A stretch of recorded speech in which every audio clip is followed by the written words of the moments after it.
Aya, nejoli ndine mukadzi papa solo nditira maratanje akadaiso kubika wero sadza kuita mapunduso mukadzi akadai aite aiwa akadai aite anda kuendeswa kumba kwawo ndimudedze prakabhaste takatizojairira Amai Sofia, Amai Sofia, inava kubika sadza rine mapundu iwe kufesi kwako kusina mapundu. Amai Sofia, Amai Sofia, inava kubika sadza rine mapundu iwe kufesi kwako kusina mapundu. Aikona kunditarisa ndinokushauta basa kungongwarira kuzora fesi pauta ndavochida kuti zvenze ndinolauta chibva panoenda unowaridza mubhedha magetsi ayenda mvura yayenda yatara ndiwe ndiwatara kuyenda magetsi ayenda mvura yayenda yatara ndiwe ndiwatara kuyenda.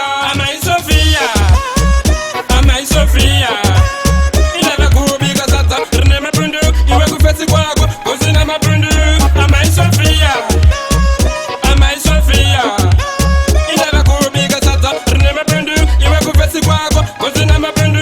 Apa pfuma yangu yakaenda ichichema ndozifunga izvo zimutoro vangu unotema ukudzichena pamwe chete naitema. Rasut kana ndiwewe dithanda kana ndiwewe nyeke nyeke kana ndiwewe amize mize amize java yalla. Amai Sofia, Amai Sofia, inava kubika sadza rine mapundu iwe kufesi kwako kusina mapundu. Amai Sofia, Amai Sofia, inava kubika sadza rine mapundu iwe kufesi kwako kusina mapundu. Aikona kunditarisa ndinokushauta basa kungongwarira kuzora fesi pauta ndavochida kuti zvenze ndinolauta chibva panoenda unowaridza mubhedha magetsi ayenda mvura yayenda yatara ndiwe ndiwatara kuyenda magetsi ayenda mvura yayenda yatara ndiwe ndiwatara kuyenda.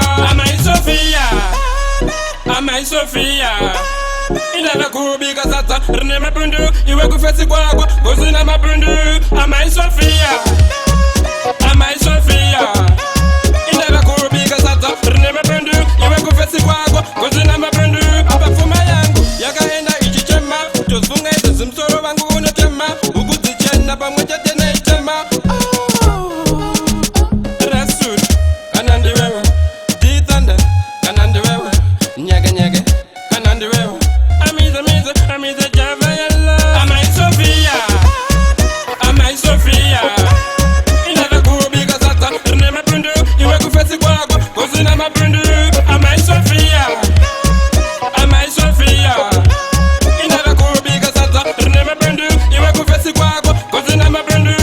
Amai Sofia, Amai Sofia, inava kubika sadza rine mapundu iwe kufesi kwako kusina mapundu.